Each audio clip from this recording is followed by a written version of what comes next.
کہ وہ کسی چیز کو خاطر میں نہیں لاتے تھے، بلکہ اپنے بھائی کے لیے تاکید کی کہ اس کی ماں بڑی مالدار ہے، تمہیں اچھا فدیہ دے گی، تم اس کو ضرور قیدی بناؤ۔ تو ان کے بھائی نے پھر ریپیٹ کر کے پوچھا کہ کیا تم میرے بارے میں یہ وصیت کرتے ہو؟ اور کہتے ہیں کہ جب مصعب بن عمیر نے اسلام قبول کیا تو ان کی ماں نے ان کو بالکل مطلب بھوکا پیاسا کھڑا کر دیا تھا گھر میں، اور کہنے لگی نہ میں تم سے بولوں گی جب تک یہ تم دین چھوڑ نہیں دیتے، اور یہ بالکل بھوکے پیاسے کھڑے رہے۔ اور پھر ان کو آخر یہ جب اسلام سے نہیں ہٹے تو اس حالت میں ان کو گھر سے نکالا کہ ان کے بدن پہ کپڑے بھی نہیں تھے۔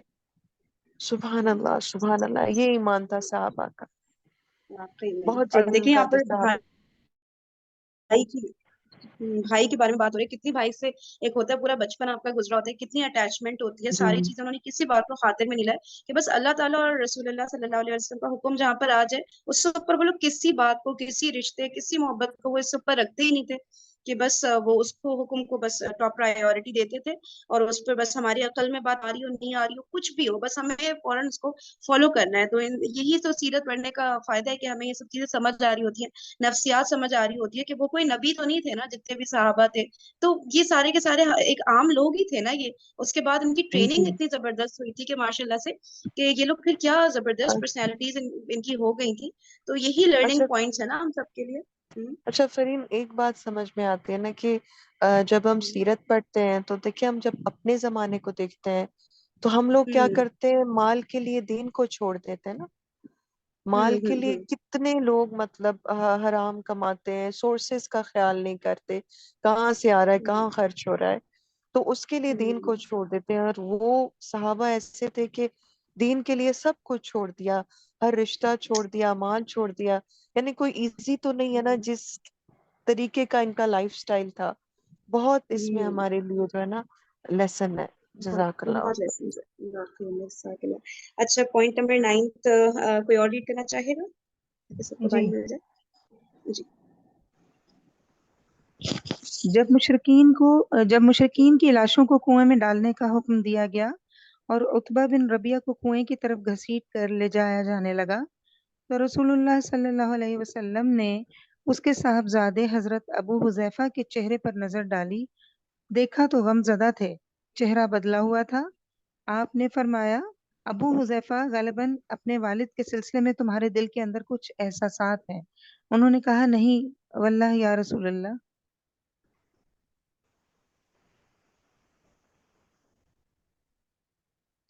میرے اندر اپنے باپ کے بارے میں اور ان کے قتل کے بارے میں ذرا بھی لرزش نہیں، البتہ میں اپنے باپ کے متعلق جانتا تھا کہ ان میں سوجھ بوجھ ہے، دور اندیشی اور فضل و کمال ہے، اس لیے میں آس لگائے بیٹھا تھا کہ یہ خوبیاں انہیں اسلام تک پہنچا دیں گی، لیکن اب ان کا انجام دیکھ کر اور اپنی توقع کے خلاف کفر پر ان کا خاتمہ دیکھ کر مجھے افسوس ہے۔ اس پر رسول اللہ صلی اللہ علیہ وسلم نے حضرت ابو حذیفہ کے حق میں دعائے خیر فرمائی اور ان سے بھلی بات کی۔ سبحان اللہ۔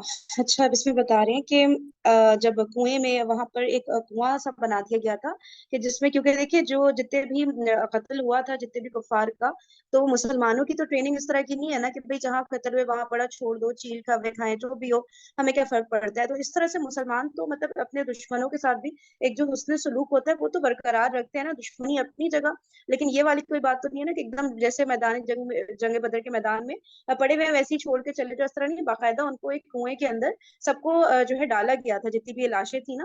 تو اس میں بتا رہے ہیں کہ حضرت ابو حذیفہ رضی اللہ تعالیٰ عنہ کے جو والد تھا یہ عتبہ بن ربیعہ، تو اس کو جب کنویں میں ڈالا جا رہا تھا تو ظاہر ہے حضرت ابو حذیفہ رضی اللہ تعالیٰ عنہ، اب سوچے کسی شخص کے والد کو قتل کر دیا گیا ہو اور سامنے ہی کنویں میں دفنایا جا رہا ہو تو کیا گزر رہی ہوگی نا اس شخص کے مطلب کے دل پر۔ تو رسول اللہ صلی اللہ علیہ وسلم نے جب ان کو غمزدہ دیکھا حضرت ابو حذیفہ رضی اللہ عنہ کو، تو پھر ان سے یعنی دریافت فرمایا کہ تمہارے دل میں کوئی اس وقت احساسات ہیں کچھ؟ تو انہوں نے کہا کہ یا رسول اللہ صلی اللہ علیہ وسلم، انہوں نے کہا کہ میرے اندر اپنے باپ کے بارے میں اور ان کے قتل کے بارے میں ذرا بھی لرزش نہیں ہے، البتہ میں اپنے باپ کے متعلق جانتا تھا۔ اب دیکھیں یہ بہت امپورٹنٹ لائنز ہیں کہ وہ اپنے باپ کے بارے میں جانتے تھے کہ ان میں سوجھ بوجھ ہے، ٹھیک ہے نا، یعنی کہ سمجھ بوجھ رکھنے والے اچھے سمجھدار انسان ہیں، اور دور اندیشی ہے، ٹھیک ہے, اور فضل و کمال ہے. مطلب ایک شخص جس کے اندر یہ ساری کوالٹیز ہوں, صرف امیجن کریں کتنا سمجھدار ایک شخص ہوگا, سوجھ بوجھ ہے, دور اندیشی ہے, فضل و کمال ہے, پھر بھی ایک شخص حق تک نہیں پہنچ پا رہا. تو سوچنے کی بات ہے نا, کیوں نہیں پہنچ پا رہا؟ یعنی کہ کوئی ضد ہوگی, ہر دھرمی ہوگی, یا وہی والی باتیں, نہیں میں نے تو اپنے باپ دادا کا مذہب نہیں چھوڑنا ہے, میرے باپ دادا کیسے غلط ہو سکتے ہیں, کچھ اس طرح کے پوائنٹس ہوں گے نا ڈیفینیٹلی, جس پہ وہ شخص اڑا ہوا تھا کہ نہیں میں نے اسلام نہیں قبول کرنا ہے. جتنی بھی سچائی دکھ جائے, جتنی بھی نشانیاں دکھ جائیں, کیا کچھ نہیں دکھایا حضور پاک صلی اللہ علیہ وسلم نے, لیکن وہ اتنے سالوں میں, کتنے سال ہو گئے تھے اس وقت دعوت کو, تقریباً 13 سال سے بھی اوپر ہو گئے تھے نا, لیکن اس شخص کو بس سمجھ نہیں آ رہی تھی. تو جو ہے یہ کہہ رہے ہیں حضرت ابو حذیفہ رضی اللہ تعالیٰ عنہ کہ میں تو سمجھتا تھا وہ اتنے زیادہ سوجھ بوجھ کے مالک ہیں, تو ایک نہ ایک دن آئے گا کہ جب وہ اسلام قبول کر لیں گے. تو اس پہ ان کو بہت حیرت ہو رہی تھی کہ مطلب وہ قتل بھی ہو گئے, اتنا ٹائم گزر گیا, اور اس پر انہوں نے پھر بھی ان کا خاتمہ جو ہے کفر پر ہوا. تو بس وہ کہتے ہیں مجھے اس بات کی حیرانگی ہے. تو اس پر جو ہے حضرت ابو حذیفہ رضی اللہ تعالیٰ عنہ کے حق میں دعائے خیر فرمائے رسول اللہ صلی اللہ علیہ وسلم نے, کہ ابھی بھی ان کو مطلب حق کی بات بالکل کلیئر, ڈیفینیشن حق کی جو تھی انہیں کلیئر تھی, اور کوئی لرزش نہیں تھی ان کے دل میں نا کہ ان کے باپ قتل ہو گئے. کیونکہ ظاہر سی بات ہے, اصل چیز رشتوں سے بڑھ کر تو حق اور باطل کے بیچ میں فرق کرنا ہے نا.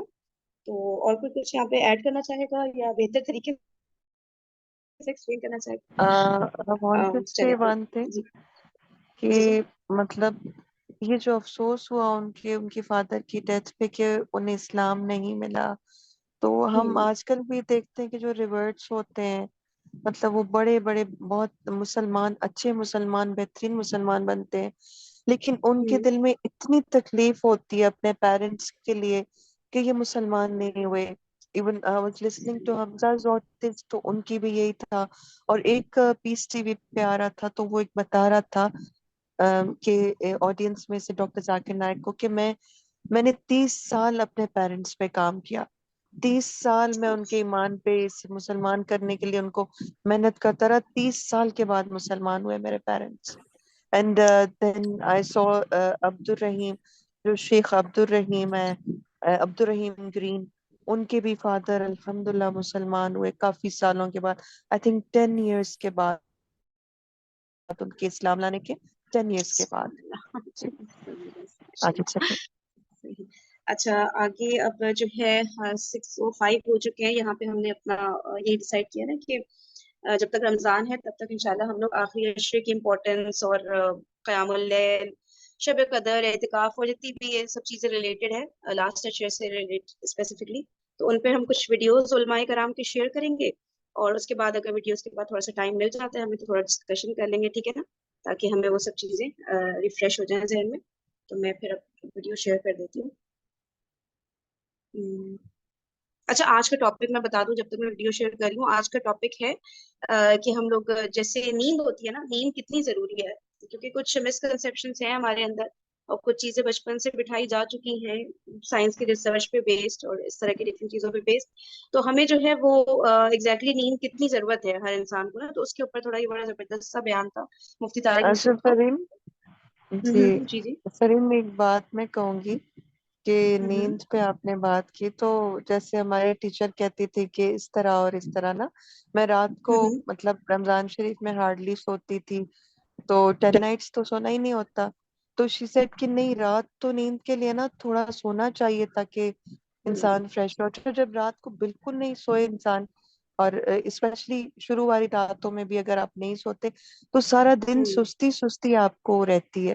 تو رات میں تھوڑا سا آئی تھنک تراویح کے بیچ میں اور تہجد کے بیچ میں بریک ضرور دیں, اور آدھے گھنٹے کے لیے سو جائیں, اٹس ویری ہیلپ فل.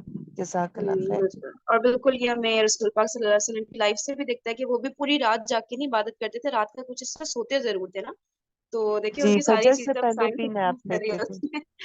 جی فجر سے جسٹ پہلے نا چھوٹا سا نیپ بھی ضرور لیتے تھے, بالکل بالکل, تھوڑا سا وہ مطلب بہت تہجد فریش کے کر بعد. دیتا ہے. ٹرین جی کرنا پڑتا ہے ظاہر اپنی باڈی کو, ہر چیز ایک دم نہیں ہو جاتی, لیکن انسان ٹرین کرتا رہے تو پھر بہت زیادہ فائدے مند ہو جاتا ہے نا. ٹائم تو لگتا ہے لیکن ہمت نہیں ہارے. چلے ہم ویڈیو پلے کرتے ہیں, ٹھیک ہے. جی.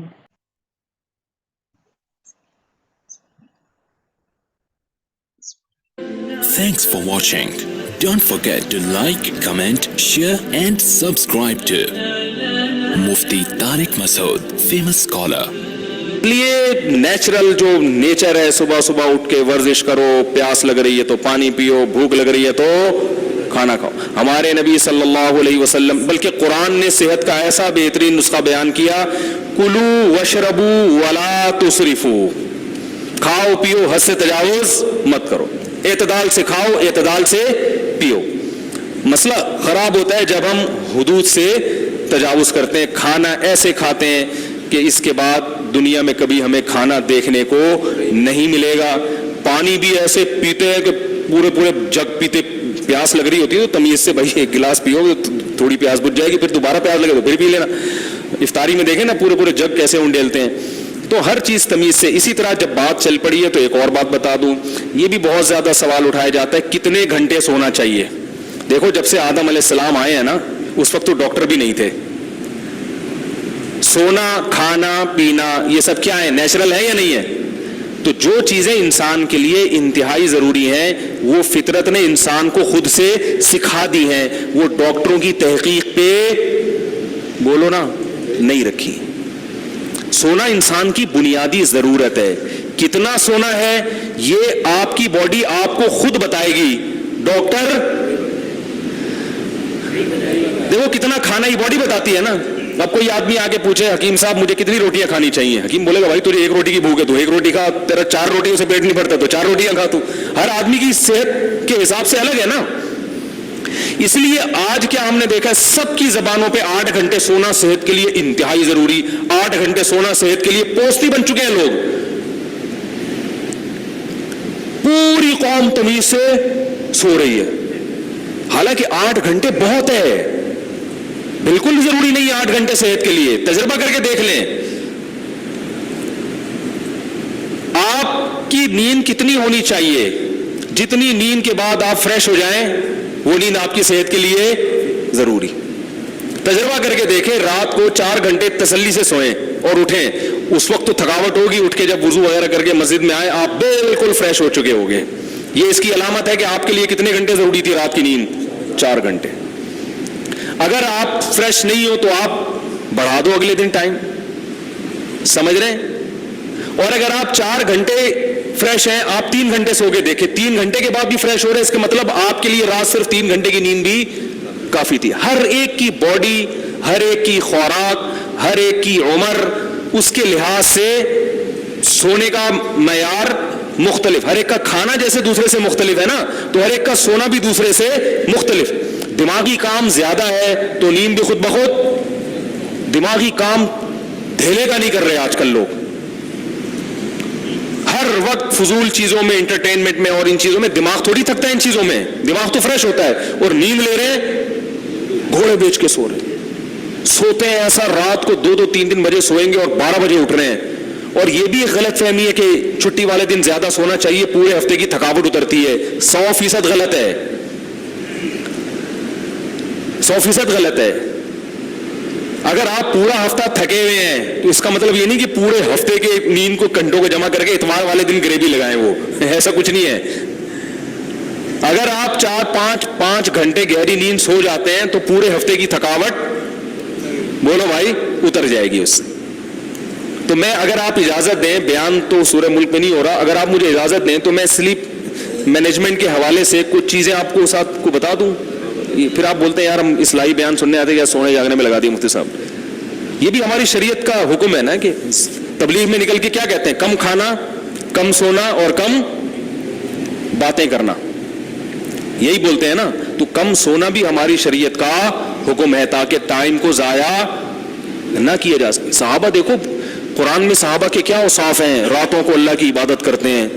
تو اگر یہ اتنی لمبی نیند ضروری ہوتی تو عبادت کا ٹائم کب ملے گا ہے. تو 2 چیزوں کو نیند میں فوکس کرنا بہت شدید ضروری ہے.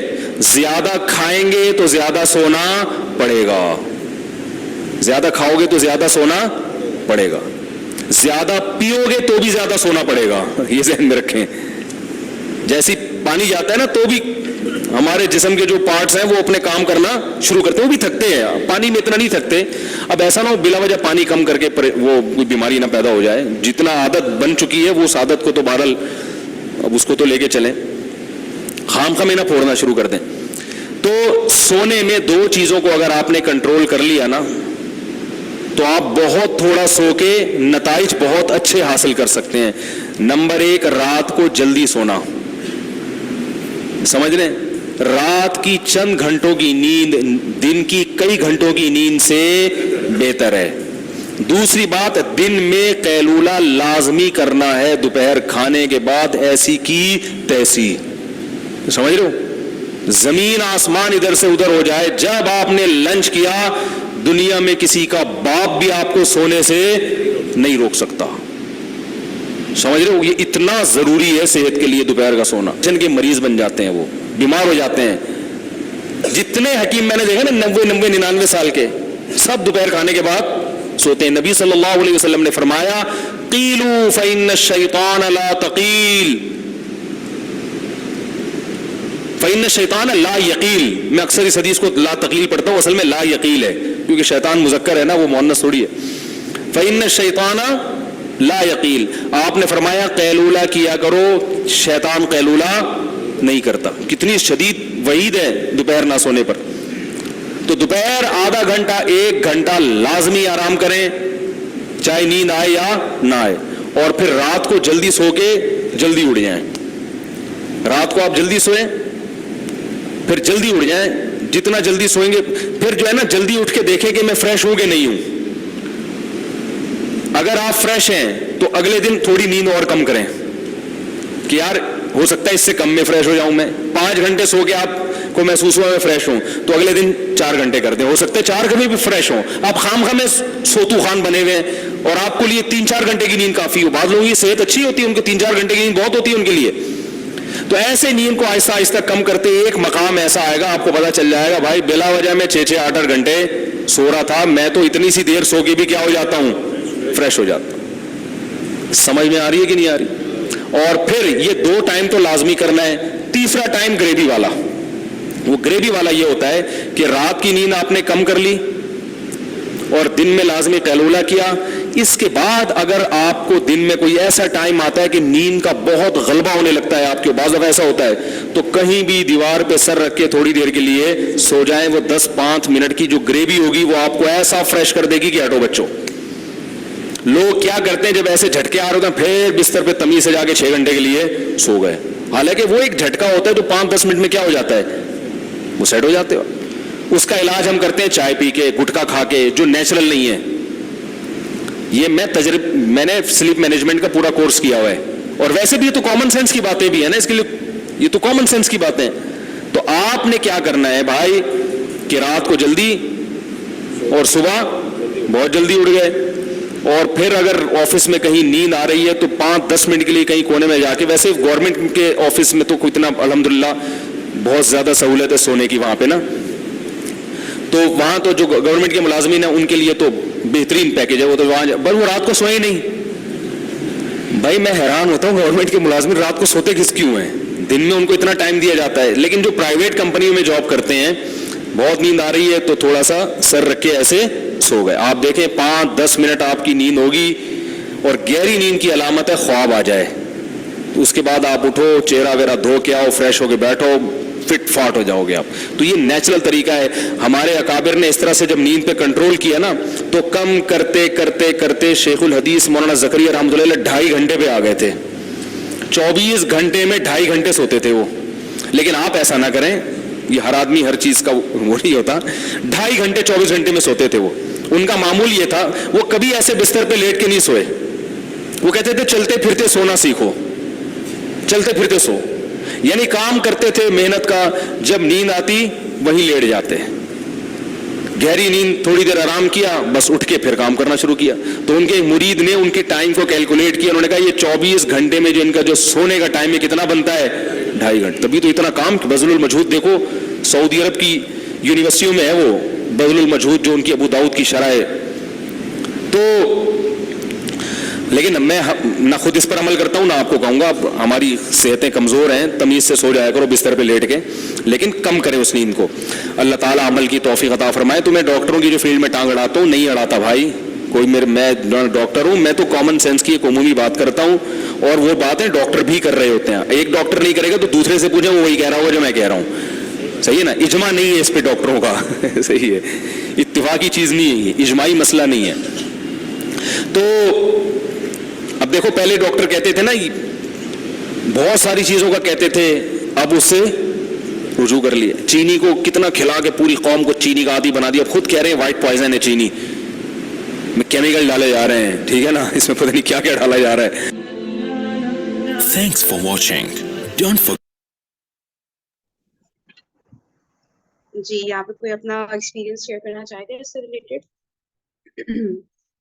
اچھا میں نے یہ چیز دیکھی تھی کہ میں جب اپنا دین کا تھوڑا سا کچھ پڑھنا چاہ رہی تھی کچھ چیزیں, تو مجھے لگ رہا تھا جب پڑھائی شروع کی تو مجھے لگ رہا تھا کہ اتنی ساری چیزیں میں کیسے مینج کر سکتی ہوں, مجھ سے تو پورا پورا دن گزر جاتا ہے لیکن میں اتنی تھوڑی چیزیں کر پاتی ہوں. تو پھر بس وہ اللہ تعالیٰ نے ایک ویڈیو میرے سامنے لے کر آئے ڈاکٹر ذاکر نائک کی نا, جس میں دیکھی تھی وہ بتا رہے تھے کہ وہ 3.5 گھنٹہ یا بہت سو گئے رات میں تو 4 گھنٹہ سوتے تھے. تو میں اتنا حیران ہوتی تھی کہ یہ تو بےچارے اتنے ایجڈ ہیں اور یہ ابھی بھی ان کا یہ روٹین ہے, اور مجھے کیا پڑی ہوئی ہے کہ میں 6 گھنٹہ 6.5 گھنٹہ جب تک نہ سوؤں تو مجھے تسلی نہیں ہوتی. تو اس کے بعد پھر میں نے تجربہ کر کے دیکھا نا, میں نے کہا کر کے دیکھتی ہوں کیا ہوتا ہے 4 گھنٹے میں, کیا ہوگا, اگر اچھا فریش نہیں ہوئی تو اور سو جاؤں گی. تو پھر میں نے رات 12 بجے سوئی تھی اور 4 بجے کا الارم لگایا تھا, اور میں ایسے اٹھی تھی کہ میں اتنا فریش فیل کری تھی, اس وقت تو ناشتہ بھی نہیں کیا ہوا تھا 4 بجے, اور میں اس کے باوجود اتنا زیادہ فریش. تو پھر میں نے کہا کہ نہیں واقعی میں میری باڈی کو اتنی نیند کافی تھی اس کا مطلب ہے. اور وہی والی بات دوپہر میں جو قیلولے کا ہوتا ہے نا, ایک جھٹکا ہی آ جائے بے شک 3-4 منٹ کے بعد چلو بچے اٹھا دیں تو وہ ایک لگتا ہے کہ ہاں نہیں واقعی فریش ہو گئی. تو میں نے کہا یعنی کہ 4 گھنٹے میں 24 گھنٹے میں سے سو رہی ہوں تو یہ مور دین انف ہے. پھر اللہ کا شکر تسلی کے ساتھ ایک ہوتا ہے نا پڑھائی کر رہے ہیں دین کی, اس میں بہت ٹائم لگ جاتا ہے نا, تو ساری چیزیں ماشاءاللہ اچھے سے مینج ہونے لگی. ورنہ تو میں بس فرسٹریٹڈ ہی رہتی تھی کہ میں تو کر ہی کچھ نہیں پا رہی کیونکہ میں اتنا زیادہ سو رہی تھی نا. تو اس سے پھر صبح کا بھی ٹائم مل جاتا ہے نا, جو اللہ تعالیٰ نے فرمایا ہے نا کہ برکت کا ٹائم ہے, تو صبح کا ٹائم بھی مل جاتا ہے ہمیں. تو اور کوئی کچھ کہنا چاہے گا اس کو؟ ایگزیکٹلی اصل میں رات کو تھوڑا سا جلدی سونا بہت امپورٹنٹ ہے, وہ بہت ریفریشنگ نیند ہوتی ہے نا. لیٹ میں لیٹ اگر 11 بجے سو جائیں تو بیسٹ ہے, نہیں تو 12 بجے تھوڑا لیٹ ہے لیکن اسٹل نہیں ریفریشنگ ہوتی ہے. ایگزیکٹلی, اور جتنا میں جلدی ہو تو بالکل بالکل. جی, اور میری ہیبٹ تو ایسی ہے کہ مطلب گھنٹہ سوؤں گی, گھنٹے 1.5 کے بعد پھر اٹھنا شروع کروں گی کہ ابھی اٹھنا ہے نا.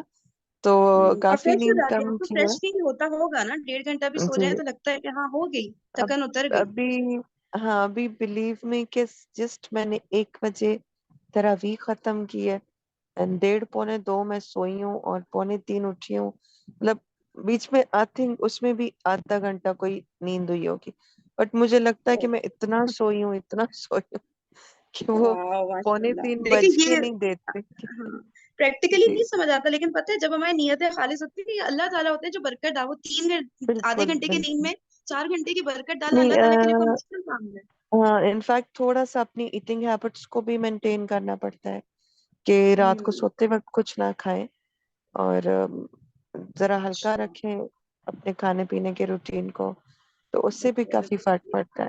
ابھی لائک کہ صحیح صبح میں 4.5 hours یا 4 hours اور دوپہر میں تھوڑا سا سوتی ہوں, اور اس کے بعد الحمدللہ فریش ہوتے ہیں ہے نا. میں الحمدللہ. یہی نوٹ کر رہی تھی کہ کبھی ایسا ہو کہ صبح میں دیر تک سو گئی تو میں دیکھتی ہوں کہ اب میں پورا دن بھی ایک تو لیتھارجک سا فیل کرتی ہوں, اور رات کے ٹائم جیسے عشاء کی نماز ہے اس میں تو ایسی جمائیاں آ رہی ہوتی ہیں. مجھے یاد ہے ایک دفعہ میں ایسی رات میں کوئی 4 گھنٹہ سوئی اور دن میں قیلولہ بھی نہیں کر سکتی تھی, کچھ ایسی مصروفیات تھی, اور عشاء کی نماز میں اتنی فریش پڑی تھی کہ پتہ نہیں میں پورا دن کتنا سو کر فریش ہو گئی ہوں, کیا ہوا ہے. لیکن وہی نا یہ سب باتیں نا ایسے سمجھ نہیں آتی جب تک ہم پریکٹیکلی کریں نہیں نا, تو پھر ورنہ لگتا ہے کون لوگ ہیں کس طرح کی باتیں کر رہے ہیں, ایک کون 4 گھنٹے ایک سوتا ہے یار. ایک بہت حدیث امپورٹنٹ کا مفہوم ہے کہ جو دن کا سونا ہے نا, جو قیلولہ ہے نا, اس کے تھرو اپنے رات کے اٹھنے پہ مدد لو. یعنی جو آپ قیلولہ اگر نیپ نہیں لیتے نا آفٹرنون میں, جو لنچ کے بعد بتا رہے تھے, تو پھر اٹھنا مشکل ہوتا ہے تہجد وغیرہ میں. تو جس کو اٹھنا ہو اگر تہجد میں تو وہ نیپ ضرور لے, اس سے بہت انرجی آ جاتی ہے اور بہت ایزیلی پھر فریش رہتا ہے انسان ڈیفینیٹلی تہجد سائنس کے اس پہ لیے. بھی پہنچ رہی ہوگی, میں نے تو کوئی تحقیق نہیں پڑھی لیکن اس پہ بھی وہ کہ تو کیا کہتے ہیں بیسٹ کنیکشن ٹائم کیا ہے. ہے دوپہر کا رات سے, ہے نا. اچھا ایک میں نے سلیپ مینجمنٹ لاسٹ بات کر رہی ہوں, کافی لیٹ ہو رہا ہوگا سب کو, آئی تھنک لاسٹ بات کری. سلیپ مینجمنٹ ورک شاپ میں نے سنی تھی پوری, جو 4 hours کی تھی. تو اس میں یہ تھا کہ جو صبح کو یہ جو ایک تو 4 بجے ٹائم ہوتا ہے بیسٹ اٹھنے کا نا, اچھا ایک بات مجھے یہ بتائے یعنی گا, یہ سلیپ مینجمنٹ یہ اسلامک پوائنٹ آف ویو سے تھا یا جنرلی؟ بالکل بالکل اسلامک پوائنٹ آف اچھا ویو سے تھا. اچھا اور جنرلی بھی تھا نا پوری ریسرچ بھی. اچھا اس میں اس نے ٹھیک. کہا کہ رات کو وہ جو ہمیں حکم ہے نا کہ ہم کل پڑھ کے سوئے نا 3 دفعہ تینوں کل. کہتے ہیں کہ میں نے تجربہ کیا نا, وہ کہتے ہیں پھر جناتی اثرات نہیں ہوتے, جو سلیپ پیرالسس ہوتا ہے نا, یہ آپ کو پتہ ہے یہ جنات تنگ کرتے ہیں جو کل نہیں پڑھ کے سوتے, ان کو کتنا وہ خوابوں میں بھی تنگ کرتے ہیں جنات, اور ایسے بھی ڈسٹرب کریں گے, نیند خراب کریں گے, خواب ایسا آئے گا. تو اچھا میں تو جیسے ہی کل پڑھتی ہوں آئی ڈوز آف, ایسے جیسے سلیپنگ پل لے لی, انجیکشن لے دیا, ایسے مجھے نیند آ جاتی ہے. تو لیکن وہ کہہ رہا تھا کہ میں نے اپنی وائف پہ تجربہ کیا, وہ اسپیکر تھا احمد سمان, کہتا ہے میں نے ایک دن اس کو کہا کہ کل پڑھے بغیر سو, کہتے ہیں 10 میں نے اس سیکنڈ کو رہ گئے, اگر آپ انسٹرومنٹ جلدی سے ریپ اپ کر لیں کیونکہ جی بالکل 10 اس نے کہا سیکنڈ. میں نے ایک انسٹرومنٹ لگایا اپنی وائف کو, جس دن وہ کل نہیں پڑھ کے سوئی تو میں نے اس کا چیک کیا تو وہ سلیپ میں 35 دفعہ ڈسٹرب ہوئی تھی, اٹھی تھی 35 ٹائمز ڈسٹرب ہوئی تھی. اور اگلی دفعہ اگلے دن میں نے کہا کل پڑھ کے سو, کل پڑھ کے سوئی تو وہ 1 دفعہ یا 2 دفعہ اٹھی بیچ میں. سبحان اللہ. تو یہ اللہ دیکھیں تعالیٰ ہم نا سب کو اللہ کی, توفیق نصیب فرمائے کہ عمل اللہ کریں میں نا. تو یہ ضرور پڑھ کے سوئیں کل وغیرہ. جزاک اللہ خیر. جزاک اللہ. سبحانک اللہم و بحمدک.